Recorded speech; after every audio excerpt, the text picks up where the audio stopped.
Hi hello నమస్తే welcome back to the channel. నేను మీరా. ప్రముఖ యూట్యూబర్ నా అన్వేషణ ఈ మధ్యకాలంలో బెట్టింగ్ యాప్స్పై రెవల్యూషన్ తీసుకొచ్చి ఆపే ప్రయత్నం చేస్తున్న మాట వాస్తవం, మీ అందరూ చూస్తున్నారు కూడా. అయితే ఈ క్రమంలో యూట్యూబర్లని సెలబ్రిటీల వరకు వచ్చాడు. బట్ ఇప్పుడు స్టార్ కమెడియన్ అలీ గారిని సైతం క్వశ్చన్ చేస్తూ నిన్న తన యూట్యూబ్ ఛానల్లో ఒక వీడియో పెట్టడం జరిగింది. అయితే ఆ వీడియోలో చాలా కీలకమైన అంశాల గురించి ఆయన మాట్లాడడం జరిగింది. ఎంతోమందిని మోసం చేశారు, ముస్లిం సమాజానికి అసలు మీరు చేసింది చాలా ద్రోహం, 10,000 ఖర్చు పెట్టి 5 లక్షలు సంపాదించినా కూడా ఆకలి తీరలేదు అంటూ కొన్ని అనుచిత వ్యాఖ్యలు చేయడం జరిగింది. ఓవరాల్గా ఈ అంశం గురించి సినీ మరియు రాజకీయ విశ్లేషకులు దాసరి విజ్ఞాన్ గారితో మరిన్ని వివరాల గురించి చర్చిద్దాం. అన్న నమస్తే. అదే పెట్టిన అన్వేష్ వీడియోలో చాలా వరకు కీలకంగా మాట్లాడాడు. కొన్ని చాలా దారుణాలు చేశారు, ఉప్పల్ బాలు బెటర్ మీకంటే ఇలాంటి మాటలు మాట్లాడాడు. అసలు అన్వేష్ మాట్లాడిన మాటలు ఒక రకంగా వాస్తవమే, కానీ ఇంత రేంజ్ ఉన్న కమెడియన్ని సైతం, స్టార్ కమెడియన్ సైతం మాట్లాడడం న్యాయమేనా అసలు? ఫస్ట్ దీన్ని దఫాలుగా డీకోడ్ చేద్దాం. ఇది ఎంతసేపు వస్తుందో నాకు తెలియదు. రైట్. అలీ గారి మీద నేను దాడి చేస్తున్నాను అనే ఒక వీడియో ఇప్పుడు ఇతను పోస్ట్ చేసింది. ఇస్తాన్బుల్ వెళ్ళి ఖురాన్ మీద ప్రమాణం చేసి నేను బూతులు మాట్లాడను అని చెప్పి చేశాడు. ఎందుకు వెళ్ళావు ఇస్తాన్బుల్? సరే, నువ్వు ఒక పెద్ద వ్యక్తిని టార్గెట్ చేస్తే ఆ మాత్రం లొకేషన్ కూడా బరువు ఉండాలనుకున్నావు కాబట్టి అక్కడికి వెళ్ళావు. ఫస్ట్ అన్వేష్ చేసే డ్రైవ్ ఏంటో తెలుసా? తెలుగులో ఫేమస్ ఎవరైతే అవుతున్నారో, ఎక్కువ మందికి ఎక్కువ ఫాలోవర్స్ ఉన్న వాళ్ళు ఉన్నారో వాళ్ళని టార్గెట్ చేస్తున్నాడు. నెంబర్ 1, వాళ్ళని టార్గెట్ చేసి వాళ్ళల్లో ఇన్ కేస్ ఎవరైనా బెట్టింగ్ యాప్స్ ప్రమోట్ చేస్తే వెతికి తీసి వీళ్ళు అందరూ బ్యాడ్, వీళ్ళ ఫాలోవర్స్ అందరూ వెళ్ళిపోండి అంటే ఏంటంటే తెలుగులో వాడికి తప్ప ఇంకెవరికి ఎక్కువ ఫాలోవర్స్ ఉండొద్దు అన్న ఒక కకృతి చిల్లర ఆలోచన వచ్చి ఉండొచ్చు. వచ్చే ఉంటుంది. ఇట్లాంటి వాళ్ళకి అలాంటివే వస్తాయి. వీడంత దరిద్రం. సో ఆ ఆలోచనతో తను ఏం చేస్తున్నాడు, మొన్నటిదాకంటే తనతో ఈక్వల్గా ఉండే వాళ్ళని తిట్టాడు. ఇప్పుడు స్టార్ కమెడియన్ అలీ ఉన్నాడు. ఎందుకంటే జుబేదా అలీ గారికి యూట్యూబ్ ఛానల్ ఉంది. ఆవిడ ఎవరో కాదు, అలీ గారి వైఫ్. ఈవిడతో వయా అలీ గారిని టార్గెట్ చేస్తే వాడి స్థాయి ఇంకొంచెం పెరుగుద్ది అనుకొని పడిన కకృతి ఇది. బట్ నాకు ఇప్పుడు అలీ గారు ట్రెండింగ్లో లేరు actually. Person as a Tollywood సెలబ్రిటీగా కానీ పొలిటీషియన్గా కానీ ఆయన ఫామ్లో లేడు. బట్ అంటే ఎంతసేపు మన వాళ్ళు ఏంటంటే చిన్న వాళ్ళనే క్వశ్చన్ చేస్తావా, యూట్యూబర్లనే క్వశ్చన్ చేస్తావా, పెద్ద సెలబ్రిటీ జోలికి ఎందుకు వెళ్ళవని చేసిన ఈ క్వశ్చన్కి కానీ అతను వీడియో పెట్టాడని అనుకుంటున్నాను. అతను బూతులు మాట్లాడిన దానికి I'm very much happy about that, బూతులతో దూషించినందుకు.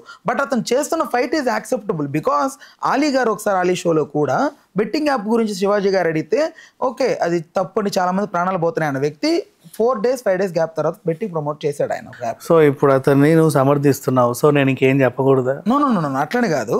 బట్ నేను అంటోంది యాజ్ ఎ పాయింట్ ఆఫ్ అంటే అలీ గారు చేసిన ఒక రకంగా తప్పే కదా అనేది. తప్పే కదా నీకు అనిపించి ఉండొచ్చు, ఒకసారి నా అభిప్రాయం కూడా వినొచ్చు. చెప్పండి. రైట్. సో వాట్ ఎవర్, పెద్దవాళ్ళని టార్గెట్ చేస్తే వీడి స్థాయి పెరుగుద్ది అనుకొని వీడు చేసినటువంటి టార్గెట్ అలీ గారు. నవ్వు అలీ గారు ఫామ్లో ఉన్నారా లేరా అనేది తర్వాత సంగతి. అలీ గారు అంటే అలీ గారు. ఇప్పుడు సినిమాలు లేనంత మాత్రం బ్రహ్మానందం గారు ఫామ్లో లేనట్ట, ఆయనకు అసలు ఆ స్థాయే లేనట్ట. అంతేగా, సినిమాలు ఉన్నా లేకున్నా ఫామ్లో ఉన్నా రోజు కనబడకపోయినా దే ఆర్ బిగ్ పీపుల్. నవ్వు ఇతని టార్గెట్ ఏంటి? చిన్న వాళ్ళని కొడతావా పెద్దవాళ్ళని కొట్టరా అని చాలామంది అన్నారు. Okay, done, I accept that also. ఇప్పుడు ఈ బెట్టింగ్ యాప్స్ గురించి వచ్చిన తర్వాత జుబేదా అలీ గారు నిన్న కాక మొన్న ఇన్ కేస్ ఒకవేళ ఇది చేసి ఉంటే, వీడు నిలదీసి ఉంటే ఇది తప్పయ్యేది. ఎప్పుడో గతంలో చేసిన దాన్ని ఇప్పుడు నువ్వు తీసుకొచ్చి ఆల్రెడీ వాళ్ళకి నోటీసులు వెళ్ళిన తర్వాత, జుబేదాకి నోటీసులు వెళ్ళాయి, ప్రకాష్ రాజ్ రానా అందరికీ నోటీసులు వెళ్ళాయి, గత 9 ఏళ్ల క్రితం చేసిన వాళ్ళకు కూడా నోటీసులు వెళ్ళాయి. వెళ్ళిన తర్వాత కూడా నువ్వు చెప్పే ప్రయత్నం ఏం చేసావు? పవిత్ర రంజాన్ మాసంలో మీరు బెట్టింగ్ యాప్ని ప్రమోట్ చేయడం ఎంతవరకు కరెక్ట్ అని అన్నాడు. ఈ రంజాన్ మాసంలో చేసినట్టుగా సామాన్యులకు అర్థమయ్యే విధంగా వాడు తీసుకున్నటువంటి స్టెప్ ఇది. ఇప్పుడు దీంట్లో ద్రోహం కనబడుతుందా, నీకు మంచితనం కనబడుతుందా? మీకు మంచితనం కనబడితే కనబడి ఉండొచ్చు, దెన్ మళ్ళీ ఇంకో పాయింట్ చెప్పు నాకు. పాయింట్ నేను అంటోంది ఏంటంటే, ఇతను ఫస్ట్ ఆఫ్ ఆల్ బూతులు మాట్లాడకుండా అక్కడికి తర్వాత వద్దాంలే, మొత్తం విశ్లేషణ ఎప్పుడైనా చేసుకుందాం. ఇప్పుడు పవిత్ర రంజాన్ సీజన్లో మీరు ఇలా చేయడం తప్పని వాడు అన్నాడు. ఈ రంజాన్ సీజన్లో అలీ జుబేదా వాళ్ళు చేశారా? మరి గతంలో చేసిన దాన్ని కరెక్ట్ రంజాన్ టైంలో తీసుకొచ్చి రంజాన్ ఫెస్టివల్కి ఒక రోజు ముందు నువ్వు ఇస్తాన్బుల్కి వెళ్ళి వీడియో పెట్టడం ఎంతవరకు కరెక్ట్? ఆల్రెడీ నోటీసులు వెళ్ళిన వాళ్ళని నువ్వు ఎలా టార్గెట్ చేస్తావు? నువ్వు ఫైట్ స్టార్ట్ అయ్యి అరెస్టులు స్టార్ట్ అయ్యి ఇప్పుడు చేస్తే కదా తప్పు. ఇప్పుడు ఏ ఉద్దేశంతో స్టార్ట్ చేస్తుంటావు? నీకేం అర్థమైంది? జస్ట్ ఈ లైన్లో వాడు బూతులు మాట్లాడినా మాట్లాడకపోయినా వాడో పెంట వదిలే. ఇప్పుడు ఈ ఇన్సిడెంట్ ఎలా చూస్తావు? సంథింగ్ ఉంది కదా.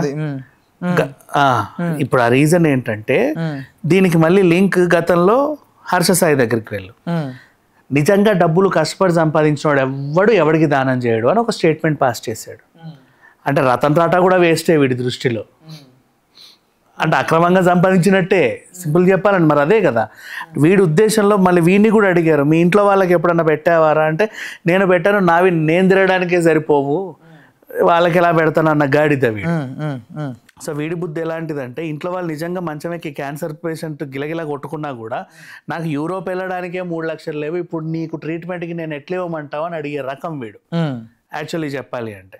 సో గతంలో ఇప్పుడు హర్ష సాయి 10 మందికి పెట్టాడు, నువ్వు దోచుకున్న డబ్బులు పెట్టాడు అనే విధంగా బాగా పోర్ట్రే చేయడానికి ట్రై చేశాడు. దానికి కూడా వీళ్ళకి 10 కోట్లు వస్తాయి అని చెప్పి కూడా టర్న్ తీసుకున్నాడు.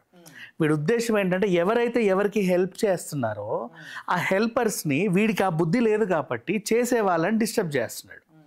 సేమ్ అలాగే ఇప్పుడు జుబేదా అలీని ఇప్పుడు 10,000తో పోల్చాడు, 5 లక్షలు. ఈ మ్యాటర్ అంతా చెప్తా.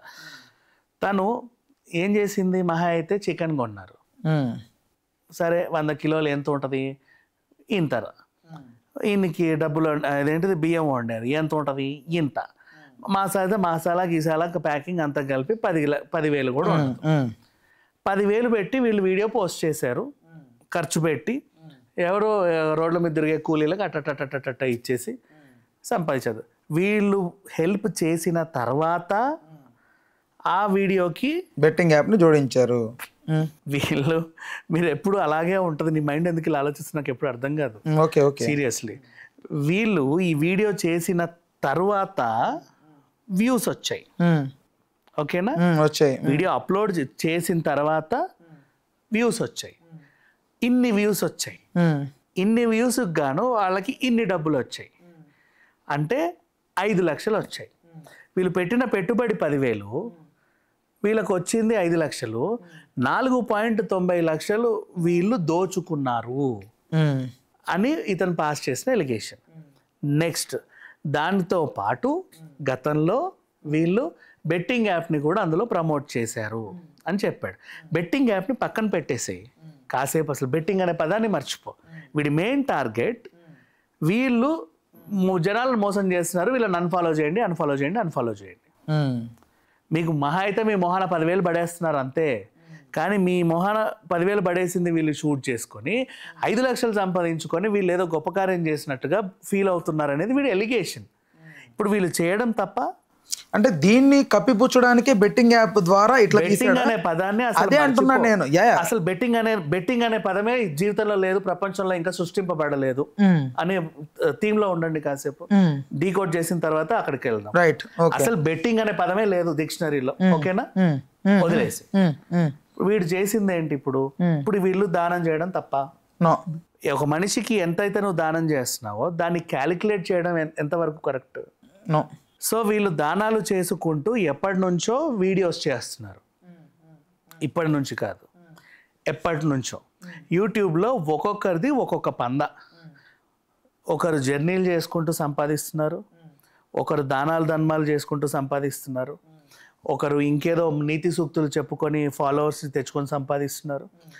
ఎవరి రూట్స్ వాళ్ళవి. కొంతమంది వంటల వీడియోలు పెడతారు, అవునా, అందరికీ అన్న ఫాలోవర్స్ వస్తారు.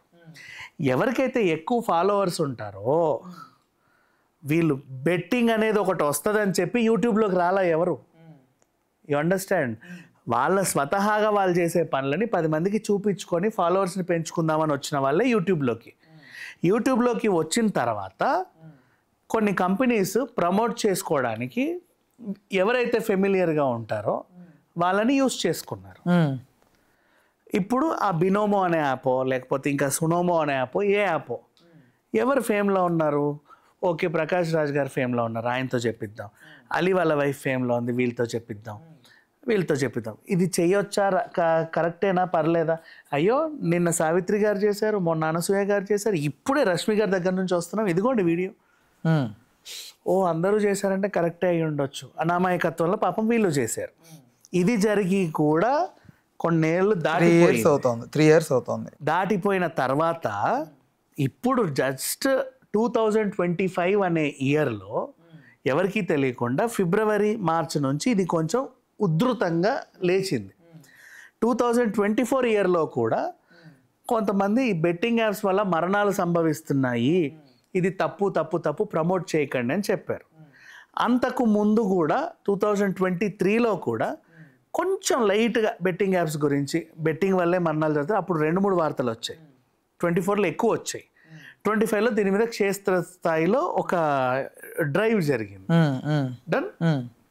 ఇప్పుడు జరిగిన తర్వాత వీళ్ళు గతంలోనే సరే మేము చేసింది తప్పు ఇంకెప్పుడు చేయము అని అనుకున్నారు. అనుకున్న నువ్వు సరిపోవు, చట్టానికి కూడా చెప్పాలి. వీళ్ళు నోటీసులు ఇచ్చారు. నోటీస్ మొన్న అందరికీ వెళ్ళాయి. నోటీసులు వెళ్ళిన తర్వాత కూడా వీళ్ళందరూ దానికి సరేనండి గతంలో ఏదో చేసాము, మీరు ఎలాంటి ఇది ఇచ్చినా మేము దానికి కట్టుబడి ఉంటే ఎప్పుడు పిలిస్తే అప్పుడు వస్తాము, తెలుసో తెలియకో సంథింగ్ వాజ్ హ్యాపెండ్ అని వీళ్ళు చెప్పారు. ఈవెన్ ప్రభుత్వాన్ని కూడా చాలామంది నిలదీశారు, మరి మెట్రో యాడ్స్ ఇవన్నీ ఏంటి, ఈ ఇన్ఫ్లుయెన్సర్స్నే ఇట్లా అంటున్నారు కదా, మరి అది ఇన్ఫ్లుయెన్స్ కాదా, దీన్ని ఎవరిని శిక్షించాలి, ఎలాంటి మెట్రోని శిక్షిస్తారా, ప్రభుత్వాన్ని శిక్షిస్తారా, వాణిజ్య శాఖ మంత్రిని శిక్షిస్తారా అని అడిగినప్పుడు దీన్ని ప్లేట్ ఎలా ఫిరాయించారంటే వీళ్ళందరూ కూడా సాక్షులుగా పరిగణిస్తున్నాం, మేము మెయిన్ టార్గెట్ కంపెనీసే, ప్రజెంట్ ఇన్ఫ్లుయెన్సర్స్ని సాక్షులుగా ఇందులో చేర్చడానికే వీళ్ళకి నోటీసులు ఇచ్చామని చెప్పారు. తర్వాత ఇప్పుడు సిట్ కూడా వచ్చింది తెలంగాణలో, ఇది జరిగింది. Now this is what happened. ఇప్పుడు నాన్వేషన్ అనే ఒక గాడిద వచ్చి ఇప్పుడు నువ్వు ఏది అడిగినా నేను దానికి సమాధానం చెప్తా. బెట్టింగ్ అనే దాంట్లో వీళ్ళు ఉండి గతంలో మీకు చేసిన దానాలు ధర్మాలు అన్నీ కూడా ఈ బెట్టింగ్ డబ్బులతోనే చేశారు, అలా చేశారు, ఇలా చేశారు, బెట్టింగ్ యాప్స్ని ప్రమోట్ చేసి ఇంకా డబ్బులు దొబ్బారు, పవిత్ర రంజాన్ సీజన్లో కూడా ఇలాంటి పనులు చేశారు, ఇది ఎంతవరకు కరెక్ట్, మీరు చాలా పెద్ద మోసం చేశారు మీరు. సరే నెక్స్ట్ దీంట్లో ఇంకొకటి, చిన్న చితక జబర్దస్త్ ఆర్టిస్టులు అంటే ఏమైనా చేసుకోవచ్చు, నాకు ఇష్టమైన ఆర్టిస్ట్ సుధీర్ అని చెప్పాడు. అంటే సుధీర్ చేసిన మోస్ట్ బెట్ని కూడా వీడు పర్లేదు చిన్న చితక ఆర్టిస్ట్ కాబట్టి చేశాడు, తప్పు లేదు, 1000 కోట్ల ఆస్తికి అధిపతి ఉన్న మీరు ఇలాంటివి చేయడం ఏంటి అని ఇంకో క్వశ్చన్ వేసాడు. సరే అలీని నువ్వు టార్గెట్ చేసేటప్పుడు నువ్వు ఇంకో పదం మర్చిపోయావు, చిల్ల చితక జబర్దస్త్ ఆర్టిస్టులు అంటే ఏదో డబ్బుల కోసం వాళ్ళకి వచ్చే చిన్న పేమెంట్ కాబట్టి చేయడంలో తప్పు లేదన్నావు. మరి ఇమ్రాన్ కూడా అంతే కదా, జబర్దస్త్ ఆర్టిస్ట్ కంటే కూడా వాడికి ఆ ఫేమ్ కూడా లేదుగా, మరి వాడిని ఎందుకు టార్గెట్ చేసావు ఆ టైంలో? అప్పుడు వాడిని టార్గెట్ చేస్తే వాడి ఫాలోయింగ్లో గొప్ప అవుతావని, ఇప్పుడు ఈయనని టార్గెట్ చేస్తే ఈయన ఫాలోయింగ్లో గొప్పడు అవుతావని నువ్వు చేసింది. ఈయన పదమే తనకు చెప్తున్నాను డీకోడ్ చేసి, తన నిందే. నెక్స్ట్ సుధీర్ నా ఫేవరెట్ సుధీర్ అని అన్నాడు, అంటే సుడిగాలి సుధీర్ మోస్ట్ పెట్టి నువ్వు సమర్థిస్తున్నావు. తను డబ్బులు ఏదో చిన్న చితగా డబ్బుల కోసం చేస్తాడు.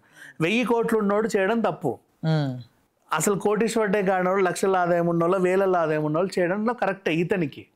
ఇప్పుడు అలీని టార్గెట్ చేసావు కాబట్టి, అలీని టార్గెట్ చేయకముందు వాళ్ళందరూ చేసింది కూడా తప్పు. ఇప్పుడు అది అన్వేష్ చెప్పినటువంటి పదం. అండ్ తర్వాత ఉప్పల్ బాలు అనే ఆయన్ని నేను మొన్న ఉప్పల్ బాలుని కాల్ చేశాను, నువ్వు ఎందుకురా బెట్టింగ్ యాప్లు చేయట్లేదు అని అడిగితే మనకెందుకులే అన్న పాపపు సొమ్ము అన్నాడు. అందుకు నేను చేయట్లేదు అన్నారు. ఇప్పుడు నేను చెప్పాలంటే ఇప్పుడు ఒక బెట్టింగ్ యాప్ వాడు నీకు 10 లక్షలు ఇచ్చి నీతో ప్రమోట్ చేయించుకోవాలి అంటే జుబేదా దగ్గరికి వెళ్తారు, ఎందుకంటే ఆమెను కదిలిస్తే అలీ గారి వైఫ్ అని. హర్షసాయి దగ్గరికి వెళ్తారు, వాడి ఫాలోయింగ్ ఎక్కువ అని. వేరే రాష్ట్రాల్లోనూ ఇన్ఫ్లుయెన్స్ ఉంది. ఉప్పల్ బాలు చేత ఎవరు చేయించుకుంటారు? చిన్న యాప్ వాళ్ళు చేయించుకుంటారు. ఇప్పుడు ఈ బినోమో గినోమో ఈ పెద్ద సంస్థలు ఏవి ఉప్పల్ బాలు దగ్గరికి వెళ్ళారు, ఎందుకంటే వీళ్ళ ఫాలోయింగ్ వేరు.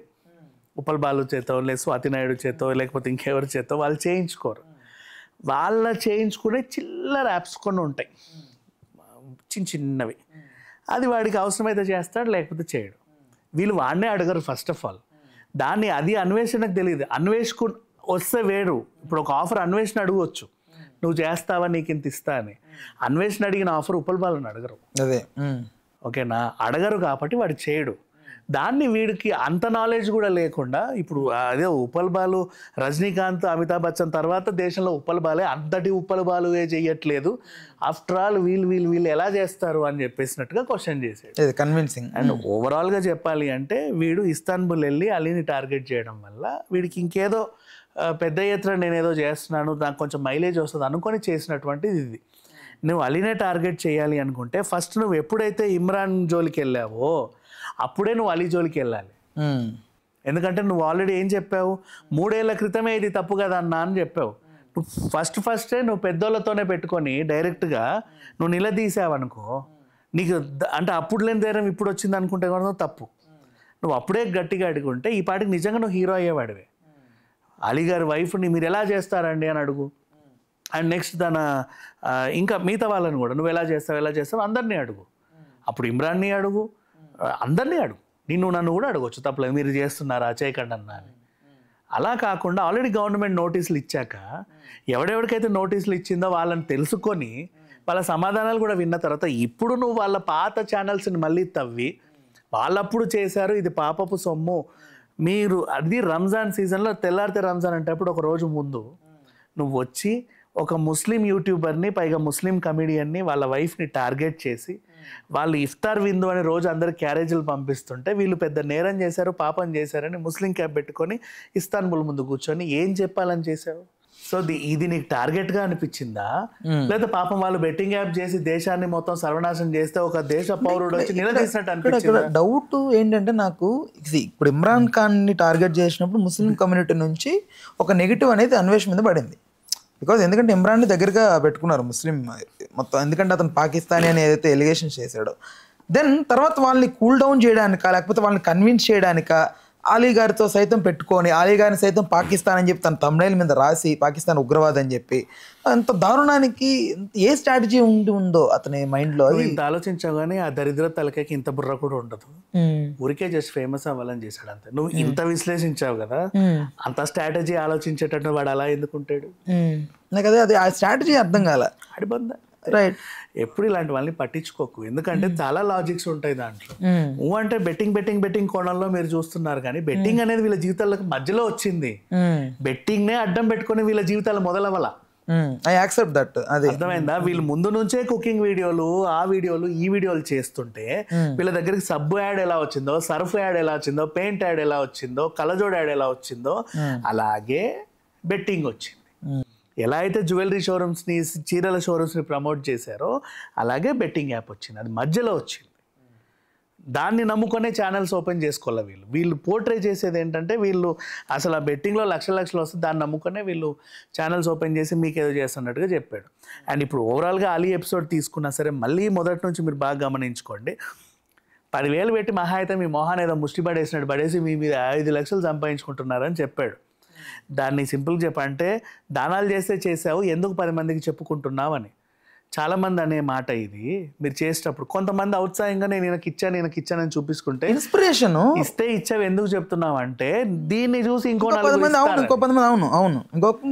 Inspire day meal. ఇప్పుడు ఒక రోజు ఒకడికి వెళ్ళి ఇట్లా 10 మందికి ఇస్తే అరే ఇది భలే ఉంది అని చెప్పి ఊరికే వీడియోలు చేసేవాళ్ళు వాడు కూడా 10 మందికి ఇచ్చుకుంటూ చేస్తారు. దీనికి ఎగ్జాంపుల్ ఇంకొకటి చెప్పాలంటే మళ్ళీ ఈ హర్షసాయి తనకు వచ్చే డబ్బుల్ని చాలా మందికి గిఫ్ట్ల రూపంలో ఇస్తుంటే తన్ని చూసి చాలా మంది చేసిన వాళ్ళు కూడా ఉన్నారు, ఇంక్లూడింగ్ ఇమ్రాన్ ఖాన్, ఇంక్లూడింగ్ చాలా మంది యూట్యూబర్లు అందరూ కూడా తను ఇన్స్పైరింగ్ గా తీసుకొని చాలా మంది చేశారు. అలా చేస్తుంటే జనాల్లో ఆదరణ పెరిగింది. జనాల్లో ఆదరణ పెరిగిన వాళ్ళనే టార్గెట్ చేసుకొని బెట్టింగ్ యాప్ వాళ్ళు ప్రమోషన్స్కి వచ్చారు. మొన్న వచ్చారు. వీళ్ళ జీవితాలు ఎప్పుడో స్టార్ట్ అయ్యాయి. సో ఈ అన్వేష్ ఏం చేస్తున్నాడంటే అంతా రివర్స్ చేసి వీళ్ళందరినీ బ్యాడ్ చేసి అందరి అంటే తెలుగులో యూట్యూబర్స్ అందరూ వేస్ట్, నేను ఒకనే వేస్ట్, అందరిని అన్ఫాలో చేసి నా వెనకాల తిరగండి అన్నట్టుగా వీడు మోటివేట్ చేస్తున్నాడు. This is what happened. Right. Okay అన్న, thanks for the time, thanks for information. Hello, Telugu Rajyam channel చూస్తున్నారా? సామాజిక రాజకీయ జీవన చిత్రణే తెలుగు రాజ్యం. అతిశయోక్తులు అసత్యాలు ఉండవు. రాజకీయ కోణం కాదు, ప్రజా కోణమే కొలబద్ద. తెలుగు రాజ్యం వీక్షణ మీ ఉత్తమ అభిరుచికి నిదర్శనం.